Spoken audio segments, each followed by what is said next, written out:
So as you know, today we're here to learn about the current aid to scholarly journals funding opportunity. So our speakers have graciously offered to join the call to share about this opportunity and the application process. And then there will be time for you to ask your questions, maybe as somebody that's preparing an application or supporting others in doing so. So our speakers today are Dina Guth, the Manager of Research Grants Portfolio at SSHRC, Jessica Robinson, the Acting Senior Program Officer of the Research Grants Portfolio at SSHRC, and Jeanette Hatherell, Senior Coordinator at Coalition Publica. As Elizabeth has just said, the presentation will be recorded and then we'll be hosting the Q&A portion at the end. So I'll ask you to hold your questions until the end if possible, but if you do post them in the chat throughout, I'll raise those questions to start when we begin the Q&A. So without further ado, I'm going to turn it over now to our speakers to get us started. Thank you, Elizabeth and Emily. I'll just start off by sharing my screen.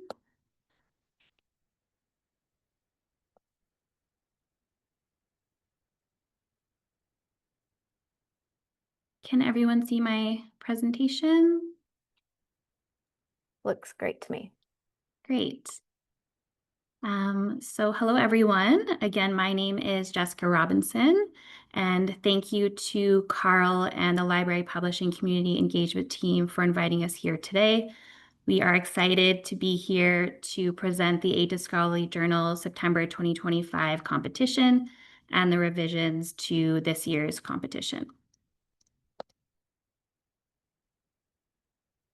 So here you'll find an overview of what we will be presenting today. We will begin with an overview of the funding opportunity, highlight the changes that have been made for this year's competition, review eligibility requirements, and then I will pass over the floor to Dina, who will review the value of the grant and application form.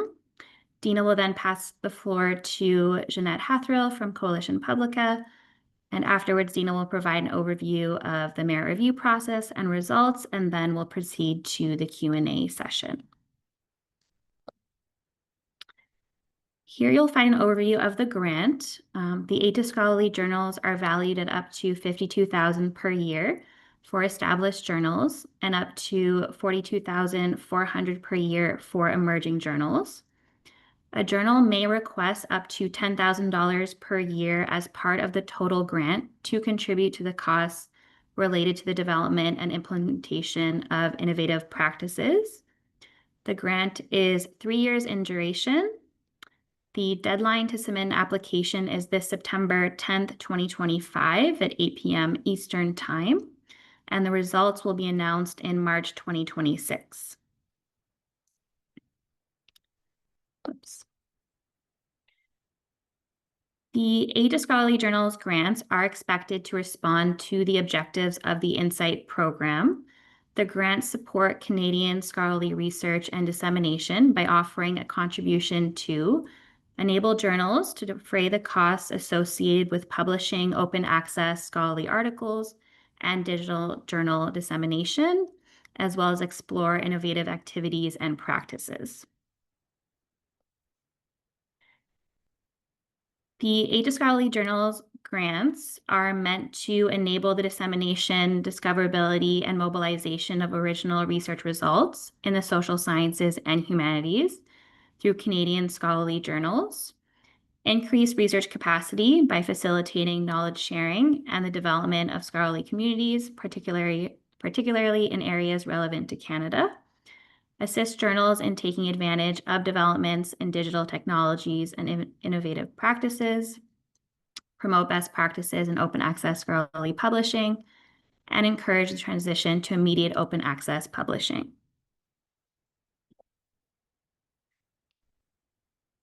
As announced in December 2023, ASJ has been delayed for 1 year from 2024 to 2025 to renew the program in alignment with the revision of the Tri-Agency Open Access Policy, which will require immediate open access. The 2025 ASJ competition will be a transition cycle for journals still operating under a subscription model with an embargo, and for journals using article processing charges. From 2028, only journals publishing in immediate open access without article processing charges, in other words, Diamond Open Access, will be eligible for ASJ. For 2025, established journals operating in delayed open access or charging article processing charges will have to submit a transition plan to immediate open access without article processing charges by 2028. The revisions of ASJ also include a significant increase to maximum annual funding per journal, with up to $52,000 for established journals in immediate open access without article processing charges. SSHRC has also increased the total program budget from $3.3 million to $7.6 million per year. This competition also includes the introduction of a new stream of funding for emerging journals operating in immediate open access without article processing charges.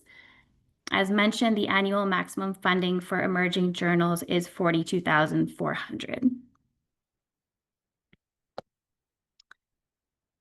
Other revisions to ASJ include from 2028, all journals will have to publish under an open license and be aligned with the Directory of Open Access Journals to promote best practices in open access publishing. As mentioned, 2025 is a transition cycle for these requirements. Adjustments have also been made to the merit review criteria with an increase to the supplement for innovation to $10,000 annually to promote innovation and publishing best practices, namely metadata quality. Lastly, the supplement for distribution platform hosting fees has been eliminated to provide more flexibility. However, these fees will continue to be an eligible expense of ASJ grants.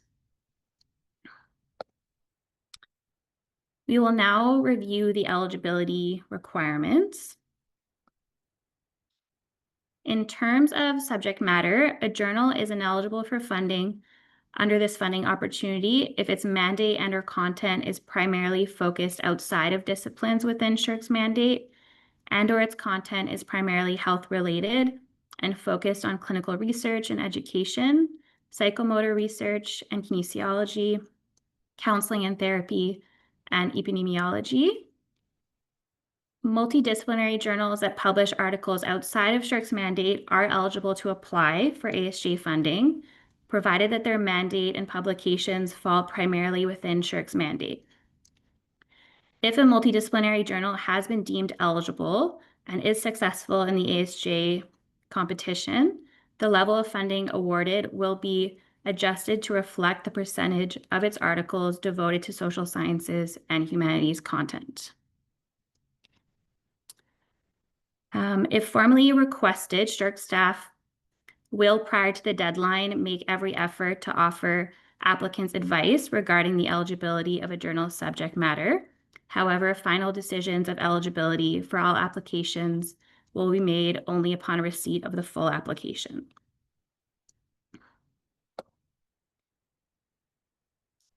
The ASJ applicant should be the editor-in-chief of the journal, or in the case of an editorial collective, one of the editors. They must also be a faculty member at an eligible Canadian post-secondary institution and assume responsibility for the grant.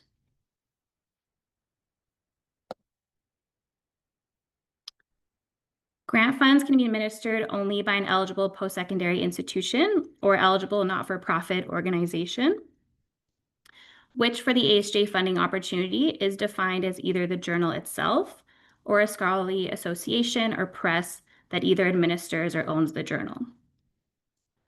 The institution must also hold or begin the process to begin institutional eligibility prior to submission of the application. We encourage organizations to start the eligibility process early to be sure to secure institutional eligibility prior to submitting the application.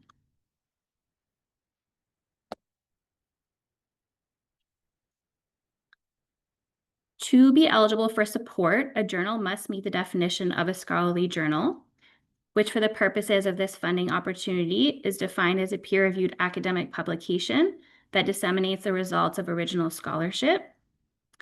They must also submit each article to a rigorous independent peer review process, publish primarily in English and/or French, and meet at least one of the two following criteria. A minimum of 1/3 of the core editorial board is affiliated with an eligible Canadian post-secondary institution, and/or the journal title is owned by a Canadian not-for-profit organization. For eligibility requirements and definitions, please refer to the eligibility section on the Aid to Scholarly Journal's September 2025 competition page on the SSHRC website.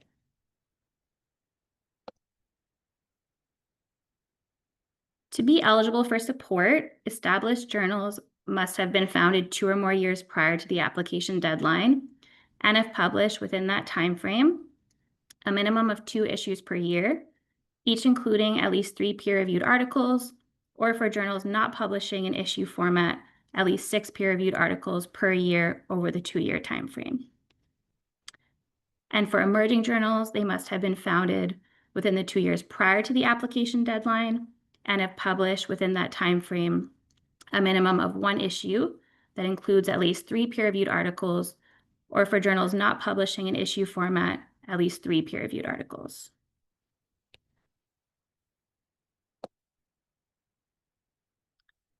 Related to open access, to be eligible for support, a journal must publish in immediate open access without a subscription and without article processing charges, namely Diamond Open Access, and under an open license, for example, Creative Commons or equivalent, and be indexed in the directory of open access journals or aligned with the DOAJ inclusion criteria. Exceptionally, for the 2025 cycle of ASJ, as it is a transition cycle, established journals that do not meet these criteria will remain eligible. However, journals that are currently publishing in delayed open access or have article processing charges must describe the plan to transition to immediate open access without article processing charges by 2028. In addition, journals not currently indexed in the DOAJ or aligned with the DOAJ inclusion criteria, including the requirement to publish under an open license, must describe the plan to bring the journal into alignment with the inclusion criteria by 2028. These plans should be included in the journal description and outline a future direction section of the application. Under the current program criteria, journals will not be required to have a history of publishing in immediate open access to be eligible for the 2028 competition. However, they will be required to transition to an eligible model prior to application submission.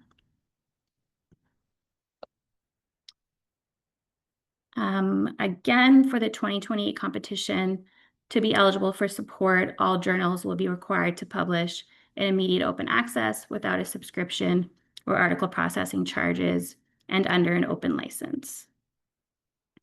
I will now pass the floor over to Dina. Thanks, Jessica.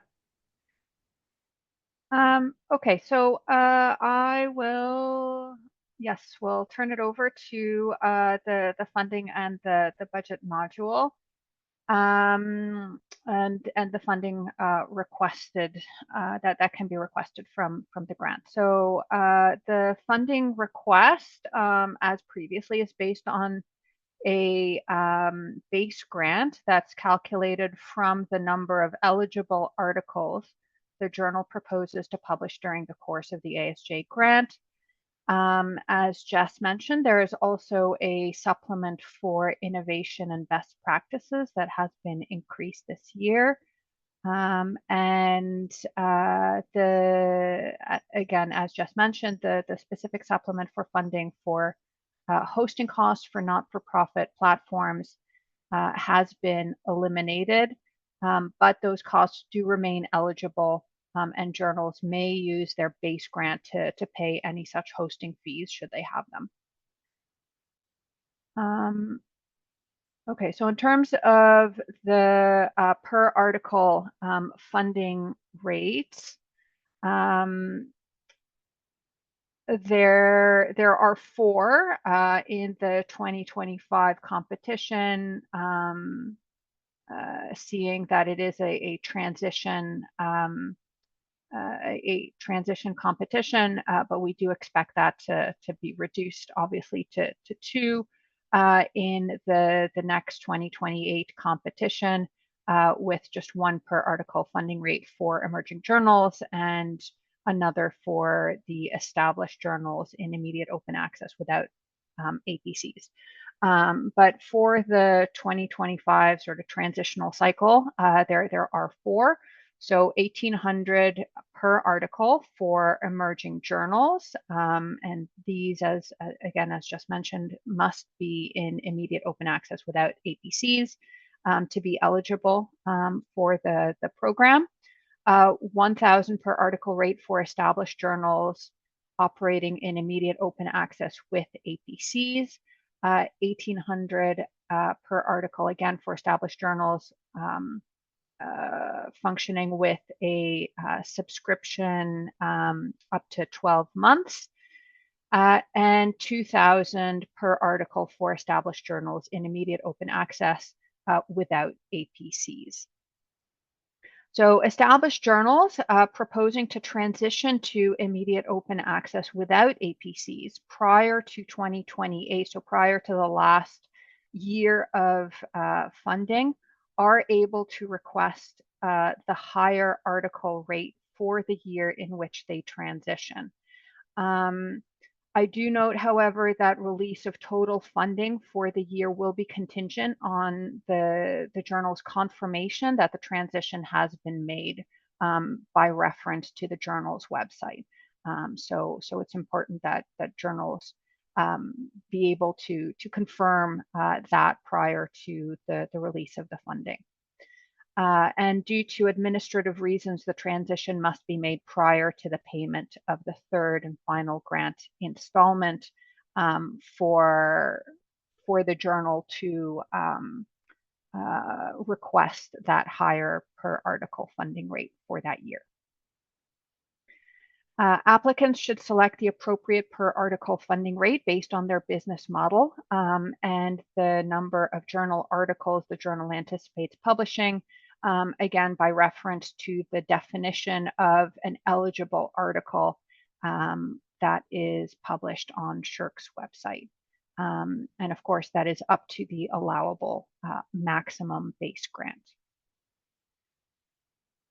So in terms of the supplement for innovation, for both emerging and established journals, the supplement is doubled.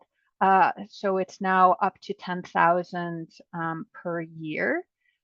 Innovation costs may be related to, but are certainly not limited to, improvements such as technical improvements, improvements to metadata and dissemination quality, indexing, search functionalities, metadata standards, etc., digital accessibility, diversity, equity, and inclusivity best practices, innovative dissemination practices, for example, the development of a social media strategy aimed at increasing the dissemination and impact of the journal's articles, etc.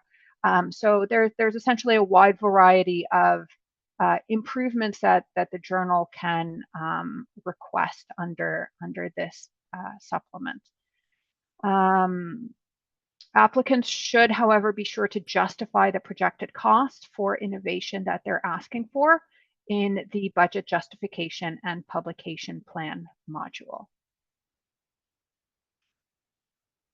So moving on now to the application form overview. I won't go through all of the modules in detail, but you can use this list as a reference, and there are specific instructions on the application form and on SSHRC's website as well. So one thing perhaps to point out is that for emerging journals, there are a number of modules that are not mandatory. So this is the list of most frequently used referees and the readership data and impact measures. So these are not mandatory for emerging journals, but they are still mandatory for established journals, and established journals should make sure to fill them out.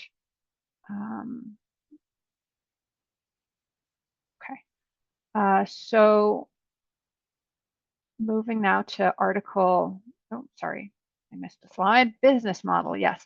So for the business model, and this can be found under the journal format module, applicants should select the option that is the most representative of the current model for the journal. So that is either subscription with delayed open access up to an embargo of 12 months, open access with article processing charges, or open access without subscriptions or article processing charges. For the article data section, we ask that applicants be very mindful of this section, in part because it is used by the committee to validate the amount of funding that is being requested. So applicants should fill this section out carefully. Applicants should indicate information about issues and articles published within the 2-year window, so between June 1st, 2023 and May 31st, 2025. And if this data is not representative of the typical output of the journal, then this can be explained in the journal description and outline of future direction module. Again, all of the data here should be in reference to the definition for an article that is provided on SSHRC's website. So that is a record of previously unpublished, high quality, original research or scholarship that has been accepted for publication after a peer review process. And I note that for this section, it's a little bit shortened for emerging journals due to the fact that they may not have all of this data, or this data may not be necessarily representative for those journals. So with that, I'll now turn it over to Jeanette. Great. Thanks, Tina. And thank you to SSHRC for your funding support, and for including us in this presentation, and to Carl and the LPSET for inviting us. We're really pleased to join the webinar today to let you know a little bit more about the statistics and reports that are available to you if you're one of the approximately 250 plus active Canadian scholarly journals on the Humanities platform, the 480 or so journals in Canada that are using OJS, one of the 120 or so that are using our combined Coalition Public infrastructure, of course, the many wonderful librarians who are supporting those journals across the country. So we work closely with you guys, with the libraries, to support journals in that transition to open access. So I'll also let you know about a resource that we've created that can be used by anybody, whether you're using our infrastructure or not, to help prepare that transition to open access, and the best practices of Diamond Open Access Publishing related to the SSHRC ASJ 2028 program. We won't have time to cover everything in detail about the sort of statistics and reports. So what I'll do is I'll cover everything at a quite high level, and then let you know where you can find our detailed guides and reports that we've prepared to help you prepare your applications. You know, our goals are very much in alignment at Coalition Publica with those expressed at the beginning of today's presentation. So hopefully you'll find the resources that we've prepared helpful to you. So for the journals on Erudzi, you'll be provided a series of reports that you can access in your editorial dashboard. And these will cover the period in question for the statistics requested for the articles and data module. These 5 reports will be under a specific heading for SSHRC in your editorial dashboard and contain information on the articles published on Érudit, so including authorship information, article and volume metadata, and consultation statistics by month, by geographic region, and by article. For subscription statistics, those are also available to you, but you'll find them in the area dedicated to this on the dashboard that's always available to you. So not in the SSHRC section of it. Sorry, just lost my notes. There we go. So you can use those reports to compile the following statistics, those that you see on the screen right now, and the lists related to the article data module, your list of authors, obviously, and the readership and impact module section of the application.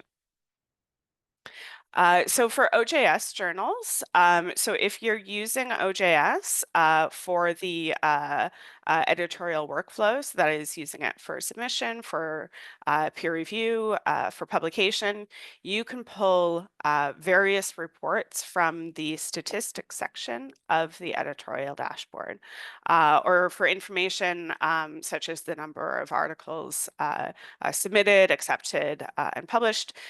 Those are available to you again in the editorial dashboard, but from the editorial activity visualization screen.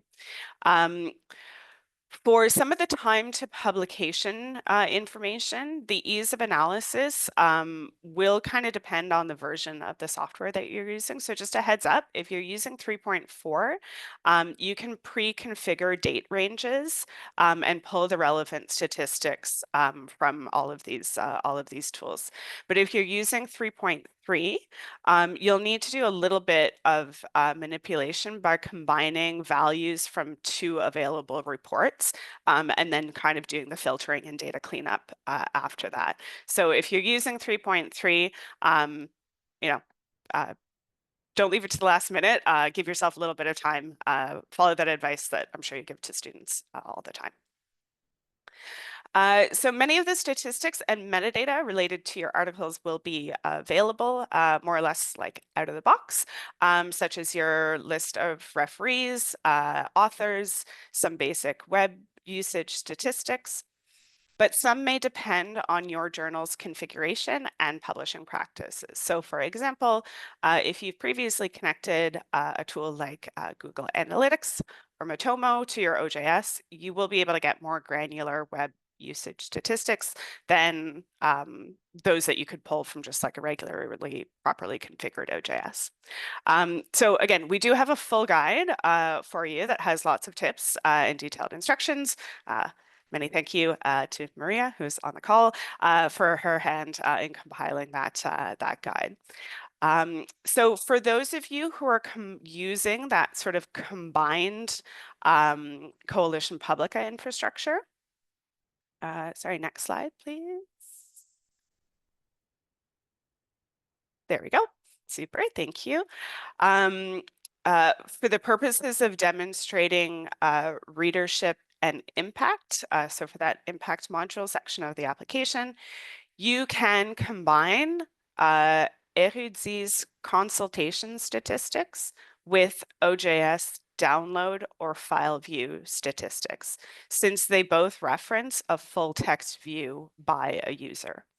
However, abstract views or like the article landing pages in OJS don't actually contain sort of by definition a full text view. So you can't combine those with the Érudit consultation statistics. Of course, they can absolutely be used in your reporting, just not in combination for the statistics requested on the screen that you can see there.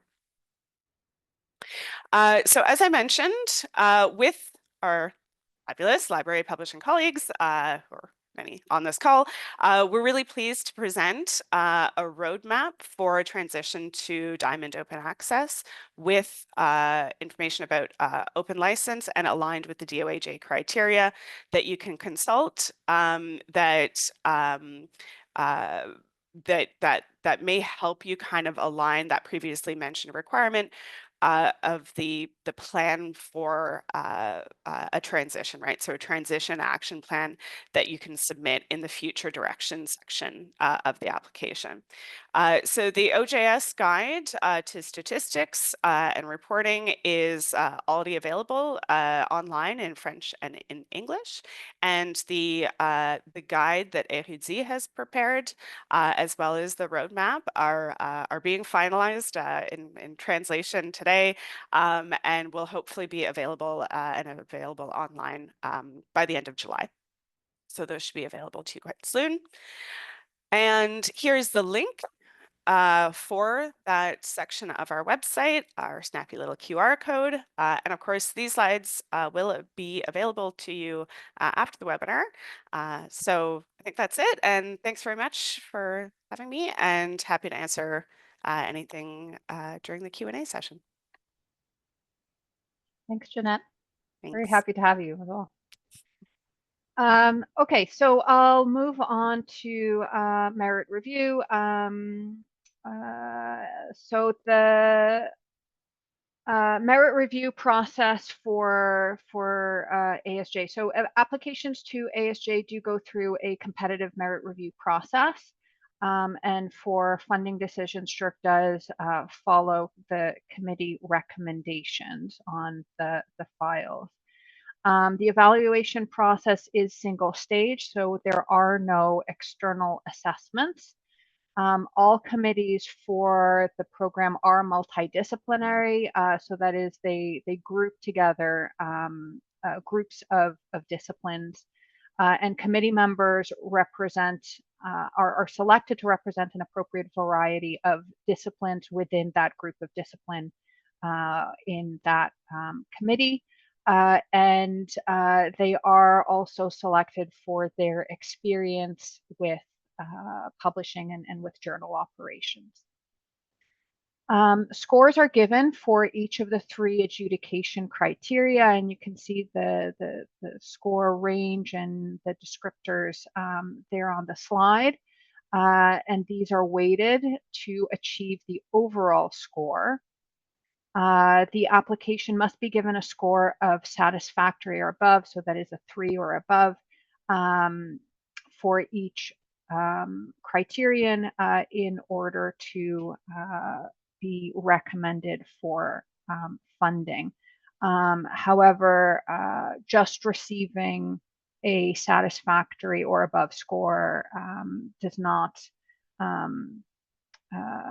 determine success. Success will also depend on the number of applications received and on the budget available. So the next couple of slides go into a little bit more detail on the merit review criteria. And again, all of this is also available on SSHRC's website if you want to refer there. So there are 3 criteria. And each one has several sub-criteria, and committee members will score each criterion. So they do not give specific scores for each sub-criterion, but they do give a total score for the criterion with reference to the sub-criteria. You may note that the merit review criteria have been slightly modified since the previous competition based on the outcomes of the 2021 evaluation of the program, but not too much really. They're quite similar. So the first criterion is about the quality and value of the journal, including its peer review processes, the distinctiveness and relevance of its content in relation to its objectives, the value of its contribution to its field, and the impact of its articles. And I will also just note that some of the sub-criteria may be slightly different for emerging journals. So for example, for impact of the journal's articles, for emerging journals, the committee is asked to focus on the potential impact of the journal's articles rather than previous performance. So moving on to the next criteria, focuses on the editorial direction of the journal. So that includes the leadership provided by the editor-in-chief, the appropriateness of the editorial board and the publishing team, evidence of the active engagement of the board and team members as described in the application, and the quality of the journal's proposed objectives for the period covered by the grant and the probability that these will be met. And third, the third criteria is the nature and effectiveness of current and proposed dissemination strategies. So for established journals, this includes the nature and extent of current readership and effectiveness of the past efforts to increase or broaden the readership. And for all journals, established and emerging, they will also be judged based on the quality of the proposed strategies for reaching the appropriate readership and the overall presentation and usability of the journal's content and website, including metadata quality. So I'll turn now to the funding cycle and the results of the competition. So the results of the competition, as just mentioned early on, will be announced in March 2026. And the grants awarded will run from March 2026 to March 2029. The current grants, I note from the 2021 competition will be ending in February 28th, so end of February 2026. And there is an achievement report in development. We have been getting questions about this because I know that your notices of decision from the last cycle do indicate that grantees will need to submit an achievement report. So just to note, it is in development. Achievement reports are expected to be submitted 6 months after the end date of the grant, including the auto extension year, and Aid to Scholarly Journals do have that auto extension year available to them. So that means for 2021 grantees, if using the auto extension year, these should be submitted by September 2027. So we will be coming out with more news about that, and we'll reach out to grantees directly once those achievement reports are available.